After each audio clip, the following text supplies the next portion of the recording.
नमस्कार। कहानी संसार में लीजिए सुनिए हिंदी के प्रसिद्ध कथाकार और नाटककार मोहन राकेश की कहानी मवाली। वाचन स्वर मेरा यानी अनुराग चौधरी का है।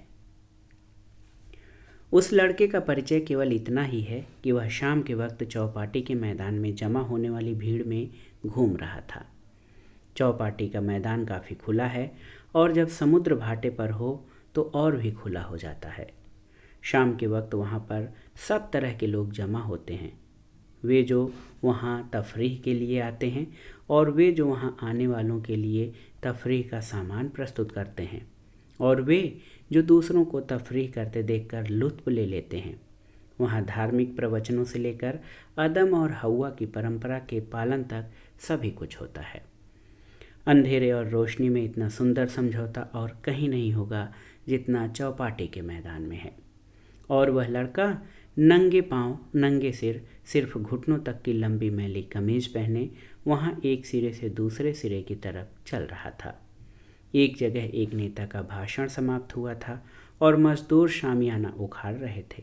जमीन पर फैले शामियाने पर से गुजरते हुए लड़के ने रुककर चारों तरफ देखा और हाथ उठाकर भाषण देने की मुद्रा से गले में कुछ अस्पष्ट आवाज़ें पैदा की।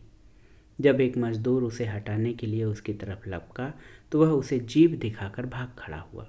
भागते हुए वह एक ऐसे आदमी से टकरा गया जो जमीन पर लेटकर कराहता हुआ भीख मांग रहा था। वह आदमी ऊंची आवाज़ में उसे गाली देने लगा। लड़के ने उसकी तरफ होंठ बिचका दिए और एक पत्थर को पैर से ठोकर मारकर दूर उड़ा दिया। फिर उसकी नज़र मालाबार हिल की तरफ से आती बसों और कारों की पंक्ति पर स्थिर हो गई। उधर देखते हुए अनायास उसके पैरों का रुख बदल गया और वह दूसरी दिशा में चलने लगा। उसकी उम्र 13 या 14 साल की होगी। रंग सांवला था और नक्श भी खास अच्छे नहीं थे, मगर उसकी आंखों में अजब बेबाकी और आवारगी थी। आंखें सड़क की तरफ रहने से वह एक रेत में पड़े बड़े से पत्थर से ठोकर खा गया, जिससे उसका घुटना थोड़ा छिल गया। उसने छीले हुए घुटनों पर थोड़ी रेत डाल दी और थोड़ी सी रेत अपनी हथेली पर लेकर उसे फूंक से उड़ा दिया। 50 गज दूर से समुद्र की उमड़ती लहरों का शब्द सुनाई दे रहा था। वह कुछ देर लहरों को किनारे की तरफ आते और एक फेनिल लकीर छोड़कर वापस जाते देखता रहा।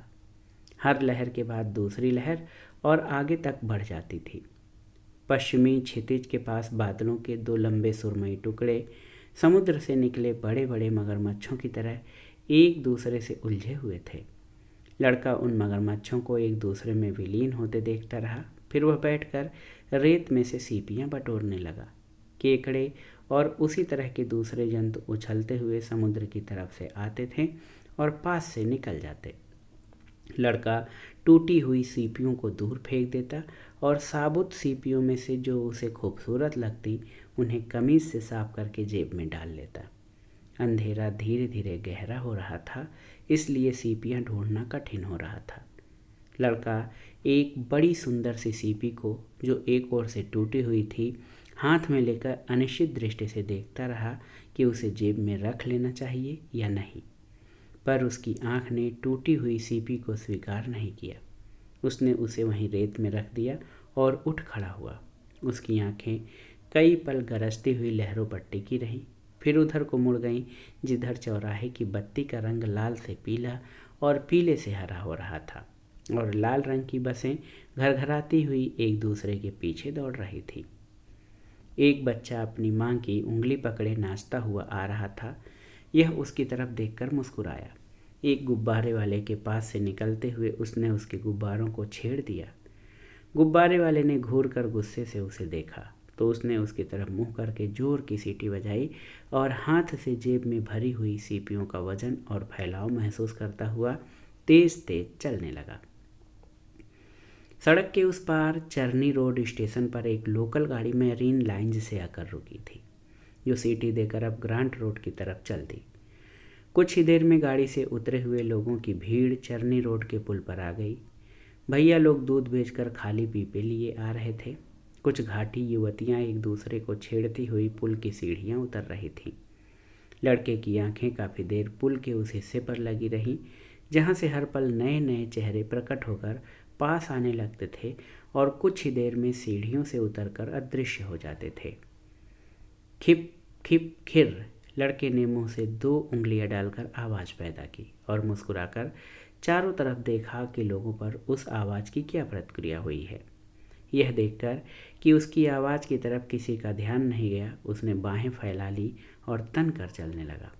काले पत्थर के बुत के पास पहुंचकर उसने उसकी 2 परिक्रमाएं ली और भागता हुआ वहां पहुंच गया जहां एक परिवार के 6-7 लोगों में एक गेंद को ऊंची से ऊंची उछालने की प्रतियोगिता चल रही थी। वह अपने रूखे बालों को खुजलाता और बीच बीच में बाईं पिंडली को दाएं पैर से मलता हुआ उनका खेल देखने लगा।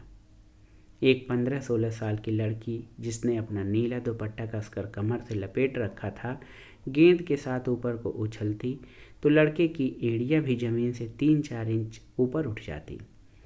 ऐ लड़के, किसी ने पास से उसे आवाज़ दी।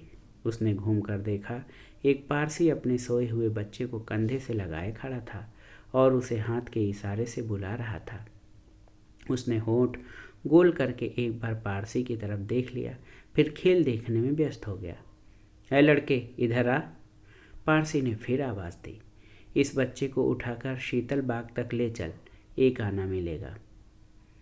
खाली नहीं है, लड़के ने सिर और हाथ हिलाकर मना कर दिया। साले का दिमाग तो देखो, पारसी बड़बड़ाया। खाली नहीं है, चला इधर, 2 आना मिलेगा। खाली नहीं है, लड़के ने और भी बेरुखी के साथ कहा और जेब से एक सीपी निकालकर उसे हवा में उछाला और दबोच लिया। साला बदमाश है, पारसी ने अपनी पत्नी से, जो गर्दन एक तरफ को झुकाए ढीले ढाले ढंग से खड़ी थी, कहा। फिर बच्चे को उठाए वह सड़क की तरफ चल दिया। गेंद उछालने की प्रतियोगिता समाप्त हो गई थी। वह लड़की अब अकेली ही बाँह घुमा घुमा कर गेंद को पीछे की तरफ उछाल रही थी। एक बार बाँह घुमाने में गेंद ज़्यादा घूम गई और तेज़ी से समुद्र की तरफ बढ़ चली। लड़की के मुंह से हल्की सी ओह निकली। तभी वह लड़का तेज़ी से गेंद के पीछे भाग खड़ा हुआ। इससे पहले कि गेंद सामने से आती लहर की लपट में चली जाती, उसने टखने टखने पानी में जाकर उसे पकड़ लिया। हालांकि अंधेरा इतना हो चुका था कि गेंद और पत्थर में फर्क कर पाना मुश्किल था। लड़का गीली गेंद को जरा जरा उछालता हुआ उन लोगों के पास ले आया। बड़ी तेज आँख है तेरी, भारी गर्दन वाले अधेड़ व्यक्ति ने, जो उस परिवार का पिता था, गेंद उसके हाथ से लेते हुए गिलगिली हंसी के साथ कहा।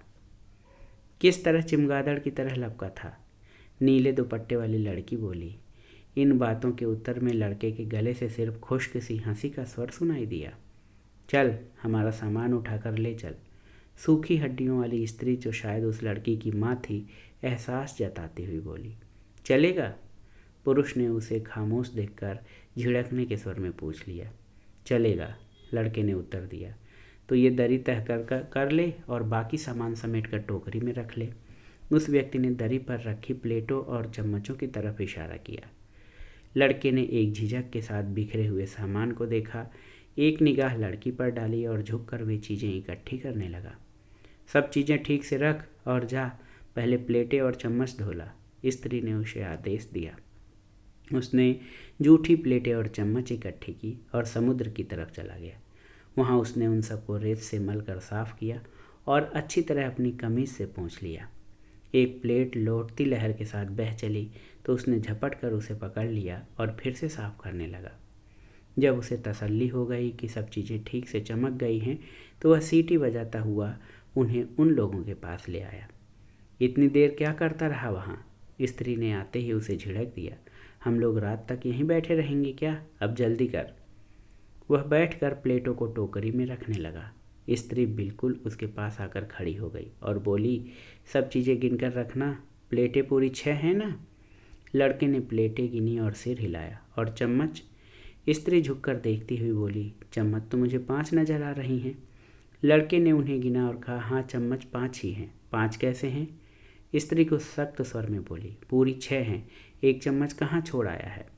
छोड़ कहाँ आया होगा, जेब में रख ली होगी, इसकी जेब में देखो, पुरुष ने पास आते हुए कहा।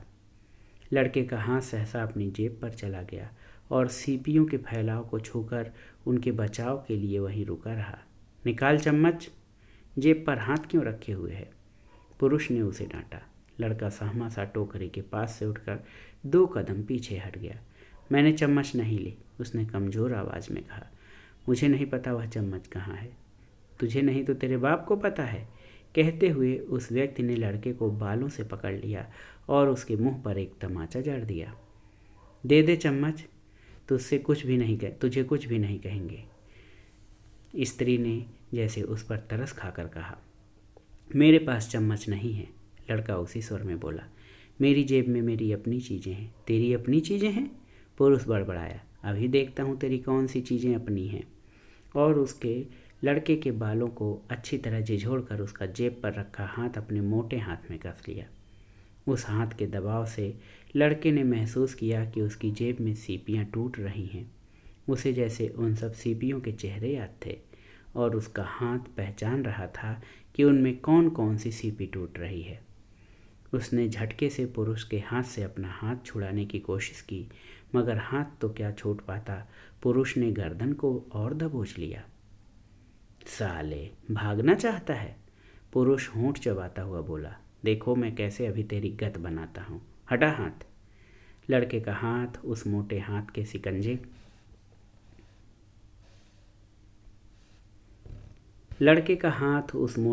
के शिकंजे में निर्जीव सा होकर हट गया। पुरुष ने उसकी जेब को बाहर से दबाया, जिससे कितनी ही सीपियाँ टूट गईं। है चम्मच?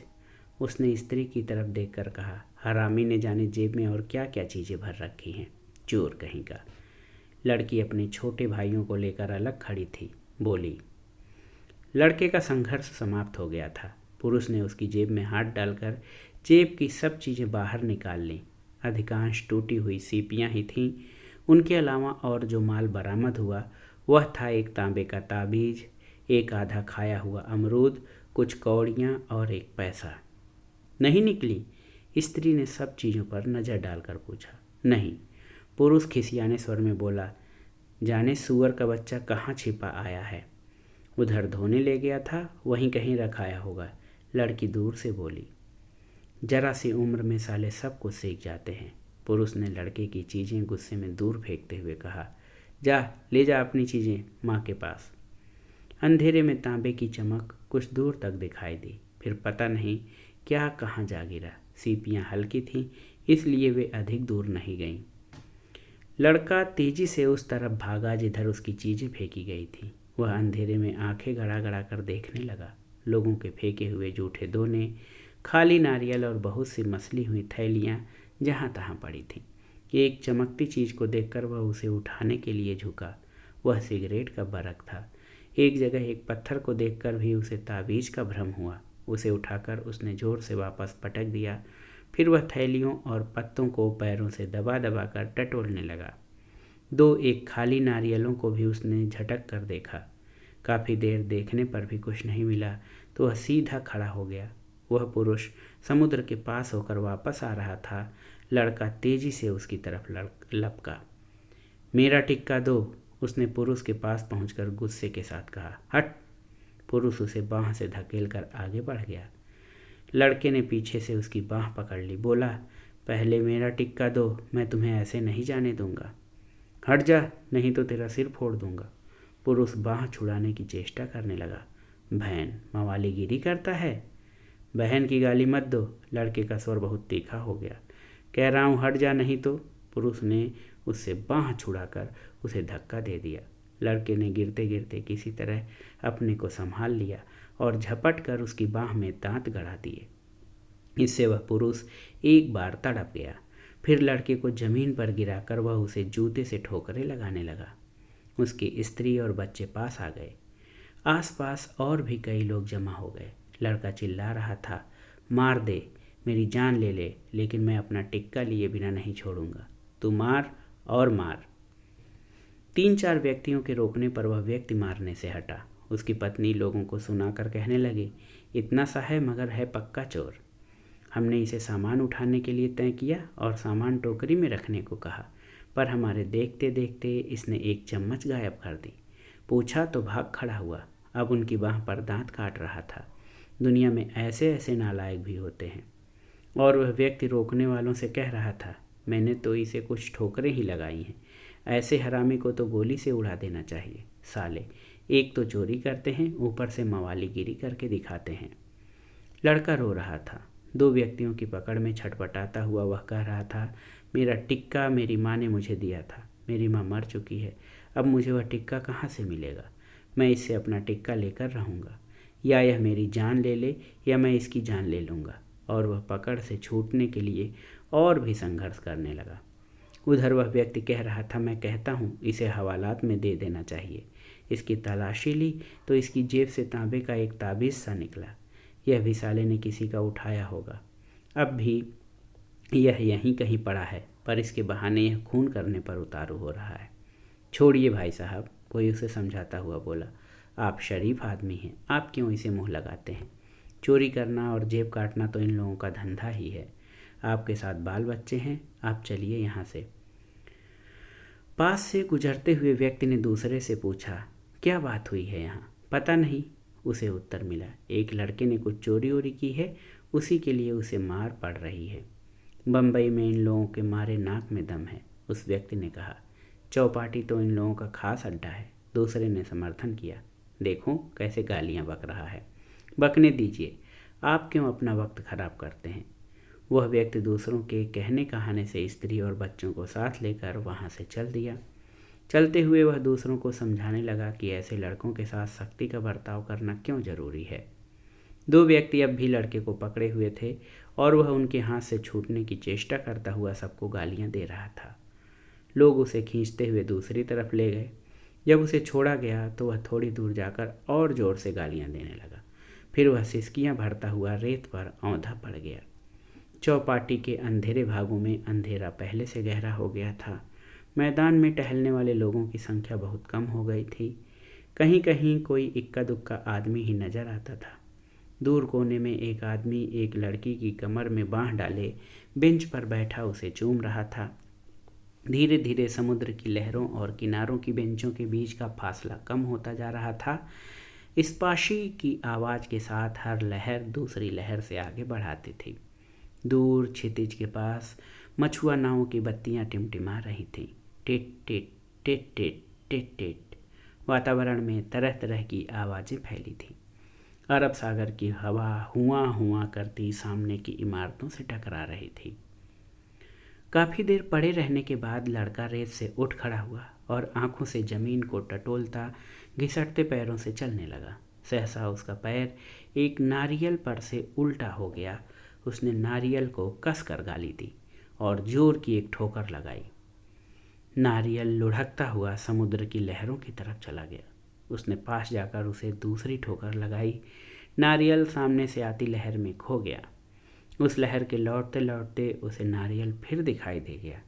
एक और लहर उमड़ती आ रही थी, इसलिए पास न जाकर उसने वहीं से एक पत्थर नारियल को मारा और साथ भरपूर गाली दी, तेरी माँ को।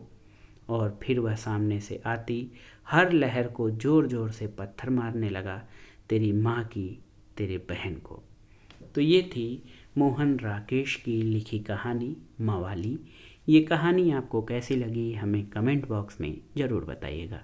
कहानी सुनने के लिए धन्यवाद। नमस्कार।